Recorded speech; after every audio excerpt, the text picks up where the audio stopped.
The irony is thicker than the Gauteng smog. As South Africa gears up to host the G20 Summit in Johannesburg, a supposed showcase of our rainbow nation's progress, the ANC government is throwing a full-blown tantrum over a billboard. Not just any billboard, mind you, but one erected by Solidariteit, that civil rights group that's been politely and factually pointing out that the ANC's obsession with race-based laws is turning the country into a global punchline. But what's wrong with this billboard? It said, "Welcome to the most race-regulated country in the world." It was installed on the M1 highway to greet international delegates.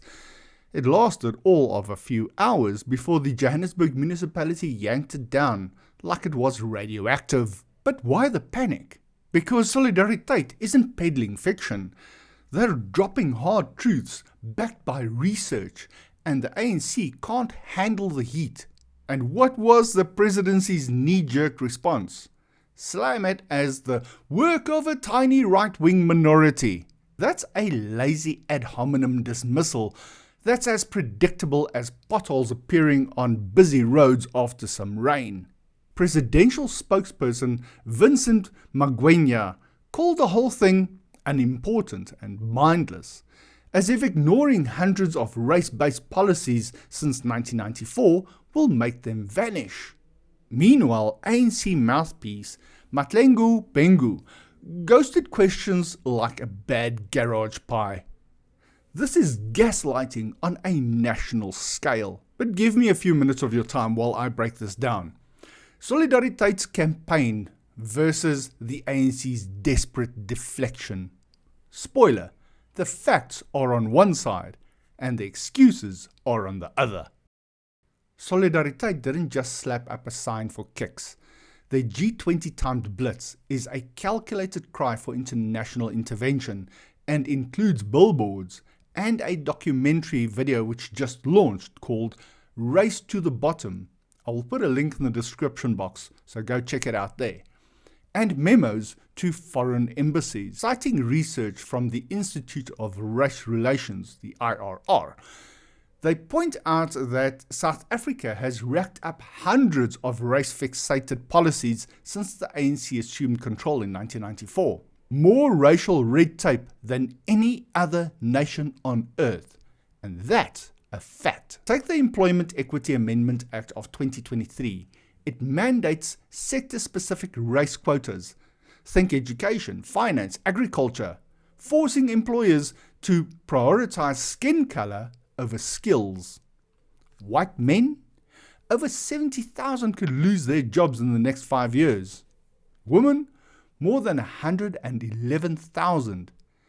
And the economic carnage? These policies, including the infamous Black Economic Empowerment or BEE, are bleeding the economy dry to the tune of 290 billion rand annually. That's about 4% of GDP. Since BEE ramped up in 2007, we've forfeited 69% of potential growth, and non-compliant companies fines up to 10% of their turnover. So what is Solidariteit's call? End the race madness. Honor UN anti-discrimination treaties and shift to merit-based empowerment. Simple, right? Except when your government's entire playbook is built on division. Connie Mulder from the Solidarity Research Institute said, "The eyes of the world are on South Africa. Cosmetic resurfacing of Gauteng's main routes is not going to cover up the bigger cracks. The billboard removal, that is just another crack showing. Enter the presidency's pearl clutching. This is all the doing of a tiny right-wing minority," they sneer, as if volume determines validity. Magwenya's unimportant jab drips of arrogance, because why engage with facts when you can label critics as extremists? Analysts like Dr. Sipho Dlamini note this backfires spectacularly during G20 prep, shining a spotlight on unemployment, poverty, and corruption that the ANC would rather hide under a rainbow flag. But here's the rub. Dismissing Solidariteit as tiny is a lie wrapped in denial. The group boasts over 202,000 members as of 2024, but that's just the tip.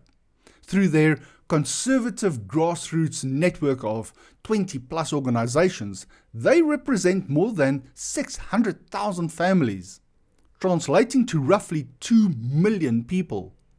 In a country where whites number about 4.3 million, that's 8% of the population. That's nearly half the minority community standing up.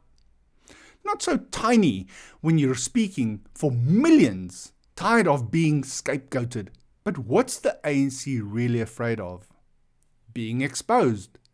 With the US boycotting the G20 over human rights abuses targeting whites, spurred by relentless lobbying from groups like Solidariteit and AfriForum, the global spotlight is starting to feel more like a witness stand.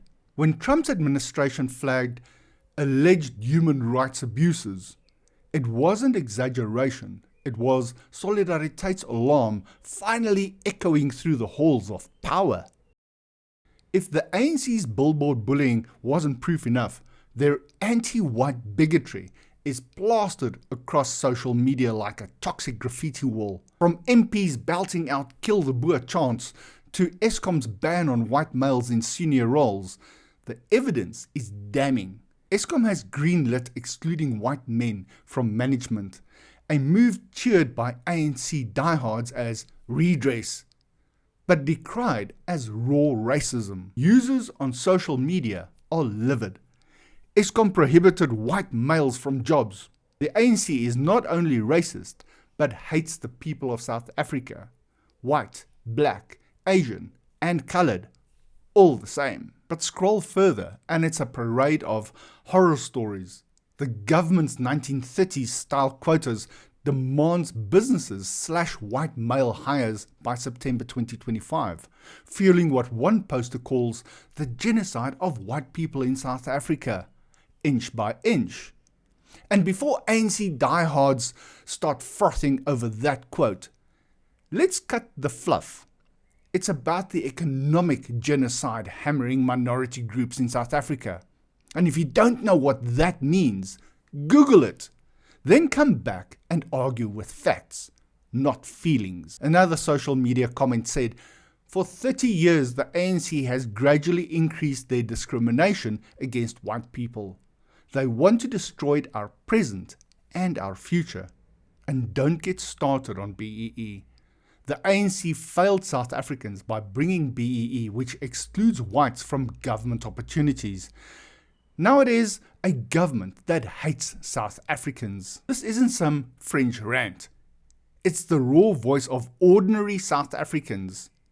Social feeds are flooded with outrage.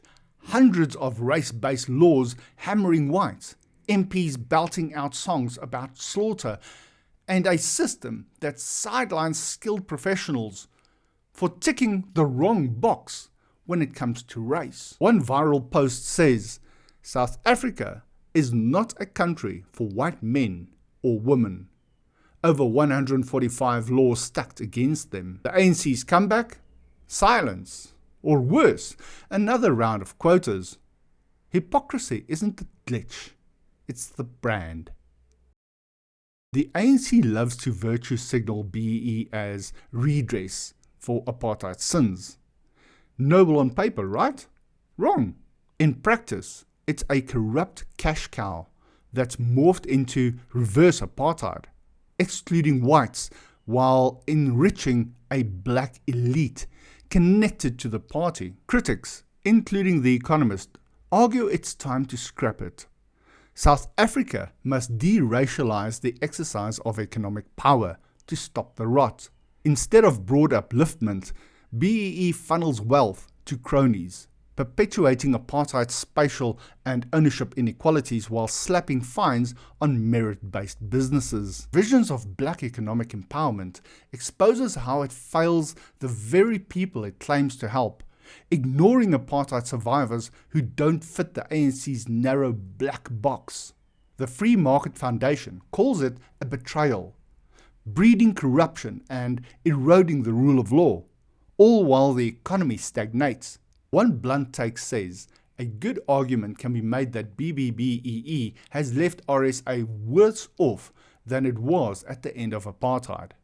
Redress? More like revenge.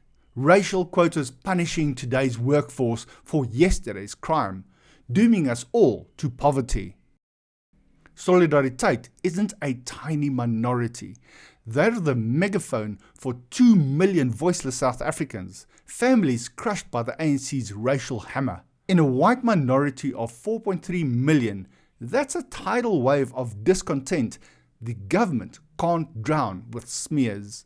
Their G20 push isn't sabotage, it's salvation, begging the world to see through the ANC's facade. The real right wing here, an ANC clinging to power via division, corruption, and yes, racism.